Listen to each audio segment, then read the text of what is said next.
জুম্মা মুবারক সবাইকে। আমার এই ছোট্ট সাফওয়ান আমাকে বলতেছে যে আম্মু আমাকে রেডি করে দাও, আমি মসজিদে যাব। এ কথাটা ও কিভাবে বলছে সেটা আজ আপনাদের সাথে শেয়ার করব। কি অবস্থা সবাই, কেমন আছে? তো চলেন শুরু থেকে আপনাদের কাছে শেয়ার করা যাক। আমি প্রতিদিন সাফওয়ানকে গোসল করানোর পর বেলকনিতে দাঁড় করিয়ে দেই ও প্রাকৃতিক দৃশ্য দেখে সাথে বাহিরের মানুষ আর অপেক্ষা করে ওর বাবা কখন আসবে। বারান্দা দিয়ে দাঁড়িয়ে রাস্তার মানুষজন দেখা যায় আর কি। আর ওই দিনও গোসল করার পর যখন বারান্দাতে দাঁড়ায় আমি ওকে বলতেছিলাম যে দেখো বাহিরে কত মানুষ পাঞ্জাবি টুপি পরে মসজিদে যাচ্ছে, তুমি কি যাইবা? আর ওই দিনটি ছিল শুক্রবার, জুম্মার দিন। ভিডিওটি অনেক আগের করা। তো আমি ওকে এটুকু বলে বারান্দাতে ওকে রেখে আমি চলে আসি একটা কাজ করার জন্য। কিছুক্ষণ পর ও নিজে নিজে এসে বলতেছে যে হ্যাঁ আম্মু, আমিও যাব, আমাকে পাঞ্জাবি পরে রেডি করে দাও। মাশাল্লাহ মাশাল্লাহ মাশাল্লাহ, আমার বাবাটা যে এইটুক বলতে পারছে এতে আমি অনেক খুশি।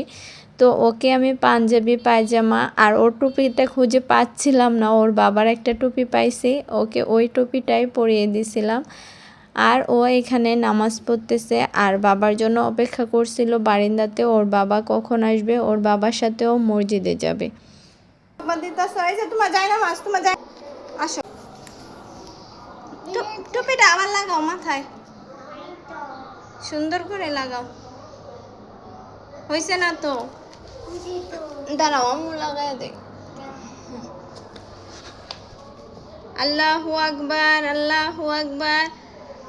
আবার আবার লাগা।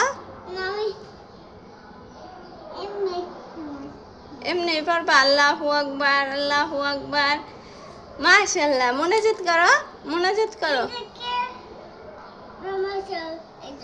এটা তোমার পাপা তোমাকে কিনে দিছে, পাপার জন্য একটু দোয়া করো। হ্যাঁ হ্যাঁ পাপা, পাপা তো বাড়ি দাঁড়া। হ্যাঁ একটু মোনাজাত করো পাপার জন্য। কিছুক্ষণ পর ওর বাবাকে আমি কল দিয়ে বলি যে আসো সাফওয়ানকে এসে নিয়ে যাও, ও নামাজের জন্য রেডি হয়ে বসে আছে, কান্না করতেছে যে বাহিরে যাইব।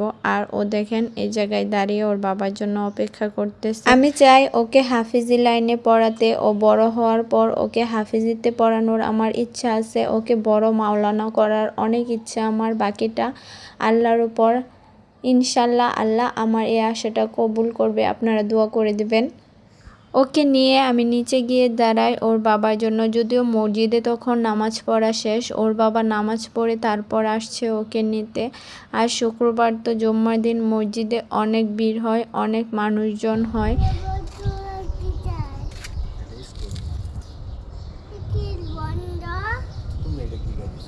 তার টুপি পাই না,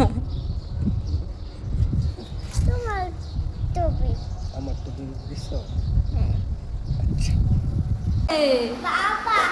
তোমার বাবা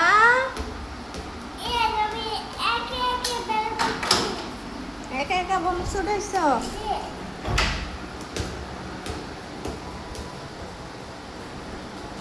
আর বাহিরে যাওয়ার পর ও বলতেছিল যে ও নামাজে যাবে, মসজিদে যেতে চায়, কিন্তু এতক্ষণে তো নামাজ পড়া শেষ। তার জন্য ওর বাবা ওকে ভুলানোর জন্য বলটা কিনে দিয়ে আসছে আর কিছুক্ষণ নিচ থেকে ঘুরিয়ে নিয়ে আসছে। ওর জন্য সবাই দোয়া করবেন। আল্লাহ হাফেজ, আসসালামু আলাইকুম।